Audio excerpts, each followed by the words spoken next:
got the nationalists on one side, you got the socialists on the other, right? You have that ideology. That's their main core argument, right? We want nationalism on one side, we want socialism on another side. Then you have, that's the woke part.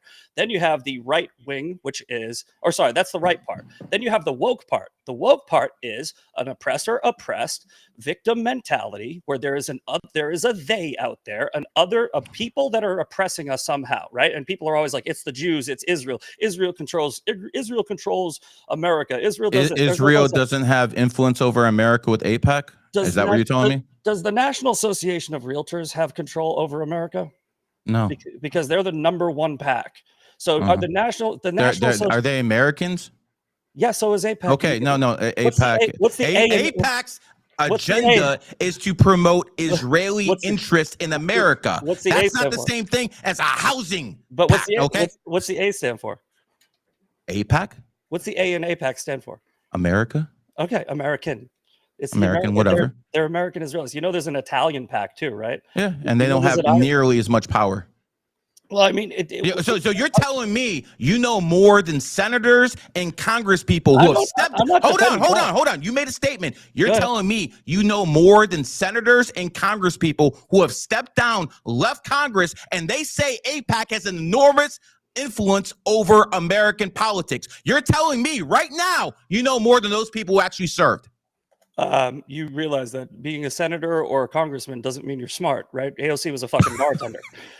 So yeah, I can answer the question. Yes, I do. Answer the question. Yes, I think that I know more than many people in Congress. You think you know more than many people in Congress who get actually intel? They have all sorts of information you don't have, and you think you know more than them. So you're making an appeal to authority to trust the experts in Congress. You trust Congress? No, I didn't say I trust Congress. I trust they know more than you.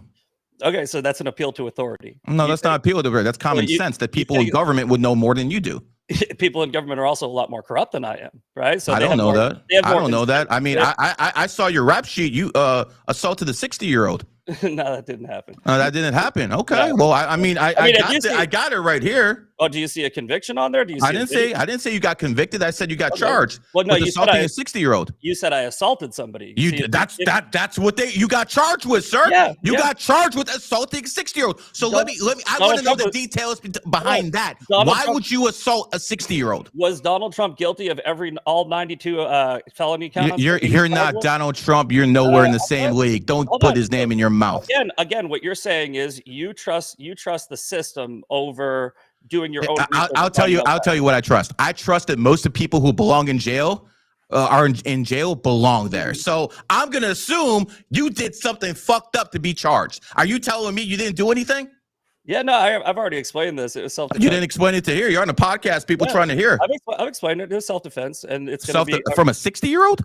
No, it's going to be argued in court. You'll find out everything. So a 60-year-old stepped to you and you whooped his ass. I've already explained this. It was I haven't heard anything. Explain. Multiple people attacked me. I defended myself. So wait, it was like you went to an old folks' home and they jumped you? He went to a old nursing home and they started attacking you with walkers. Yeah. So look, man, if that's the way you want to debate, where you just go straight to listen. The messenger matters. The messenger matters. Okay, you're making statements here, and we need to know who this person is, who you are. And over here in your rap sheet, it says you got charged with assaulting a 60-year-old. Hey, listen. To be fair, I assaulted a cop before. And I assaulted a cop before, and I did 9 months in prison for it. You were convicted. Yes. Right. So you admit that you did. Oh yeah, I do it again. Okay, I do it again too. So your credibility, you're saying that my credibility based off a charge. Because I'm actually honest. I tell people the truth. You're over here like not taking any accountability.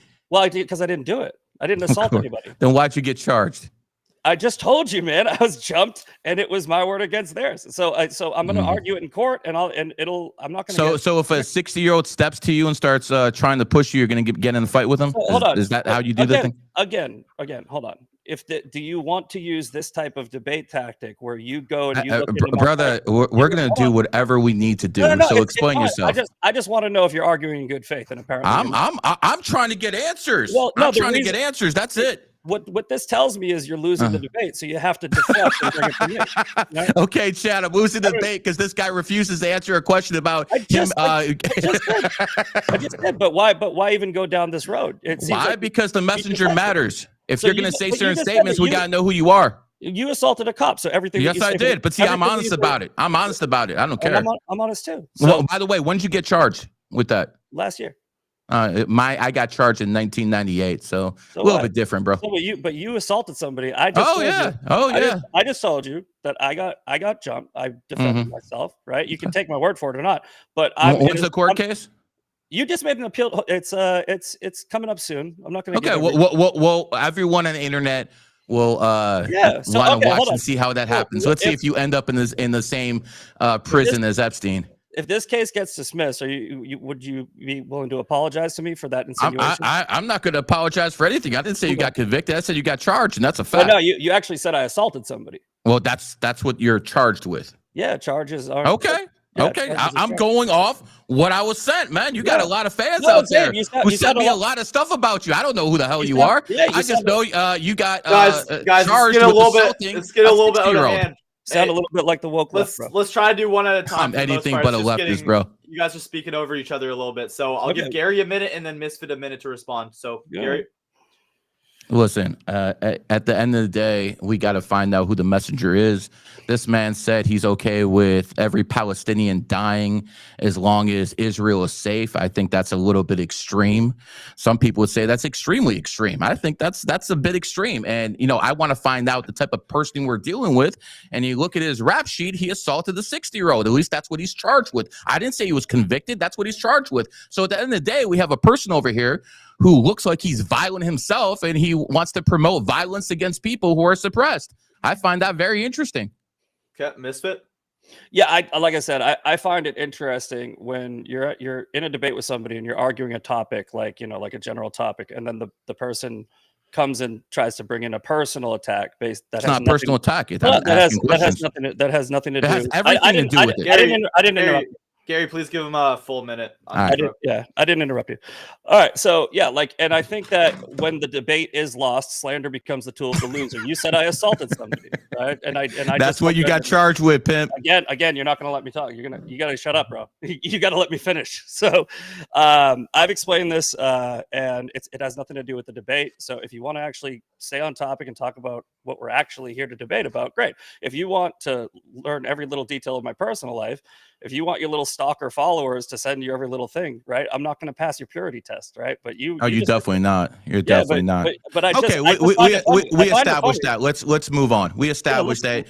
Okay, let's move on. You didn't want to talk about that too much. What, Gary? That's a great idea that you just had to move on. I wish I thought of it. No, it's already a checkmate on that one. Let's move on to the next one. So let's start with Israel. First of all, tell me if you agree. I believe Israel has a right to defend itself. Of course. Okay. So we established that. And I'm going to be honest with you. If I didn't know exactly what happened on October 7th, I would be 100% supportive of what Israel is doing. But see, here's the thing.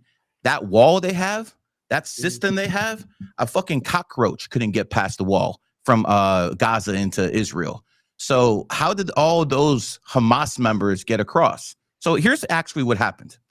Vladimir Putin and Iran are very, very close. And Vladimir Putin in October 2023 was actually losing the Ukrainian war. He was on the back foot. His soldiers were being pushed back. So what happened? He called in the favor of Iran, and the Iranians activated their proxies, Hamas, to go in there and start causing trouble and start killing people. That's what they went in there for. But there's a little piece of evidence that people just want to look past. Netanyahu, who's the prime minister of Israel, was probably going to get fired. Right around October, September, there's mad protests in Israel for this guy to be removed from power. And right when October 7th started, all of a sudden his approval ratings went down because he's the war hawk who's going to fight Hamas. I think he let him in. As a matter of fact, I don't think this. I know this. He let the Palestinians, he let Hamas in there to kill a whole bunch of Jews, and then he used that as a pretext to bomb the shit out of Hamas. That's exactly what the hell happened. So, again, when it comes down to this, Netanyahu let them in. So if I didn't know that part, I might feel like you. But that no one is getting past that wall. That wall is more secure than any place on earth. Hamas was let in to cause this trouble so Netanyahu could stay as prime minister and didn't have to face legal issues. That's what happened. And at the end of the day, that's not self-defense. Yeah, that's murder. You realize that there's plenty of videos out there where the Palestinians and Hamas were taking down that wall with like a piece of farm equipment, right? Where it was literally because they let them. There were stand down orders. There were stand down orders. Netanyahu let them in. Look, hold on. That's your theory. No, right? no, that's fact. No, it's not. No, see, with this phone, I call people who can call Netanyahu. Okay, I'm a Jew. I can call people who are billionaires who have Netanyahu on the phone, and they told me straight up in 2023. They told me they let him in. So don't give me that bullshit. Trust me, bro. Okay, I don't trust you for anything. No. I trust you as much as I trust a whore. Your argument is trust me, bro. I know a guy. Your argument is that there was the fence that I saw literally get toppled over was the most secure fence ever. It happened on a holiday. There was people that I don't even know. Hey, and you know what? 1973 when they attacked it happened on a holiday too. Hold on, are you going to interrupt me every time I talk, or when you talk nonsense? Yeah. Okay, so just the whole debate. You're gonna let's do it that way. No holds barred, brother. I mean, I don't know what I'm doing here. If that's the case, you don't know what you're doing. That's for sure. Like I mean, if you that's for sure, bro. You have no idea what you're doing. You're like a virgin with a fucking prostitute. You have no idea what you're doing. If you want to talk to yourself, like you can just do that. Like let's try to keep it somewhat like to yourselves. Go ahead, man. Say your bullshit. I'm listening. Okay, so your evidence that like the Netanyahu let them in, and this was just a big coordinated effort between the Israeli government and Hamas is I trust me, bro. I know a guy. They couldn't get in the fence, and it ignores every piece of evidence that all the other military experts have. Oh, so now you trust the mainstream media. Gotcha. Well, I trust people like John Spencer. I trust people like John Spencer. I know John Spencer, and he's broken it down, right? I mean, now the Hamas and the Palestinians were building all these tunnels and infrastructure for years. So the Israeli government obviously knew that something was going to happen, right?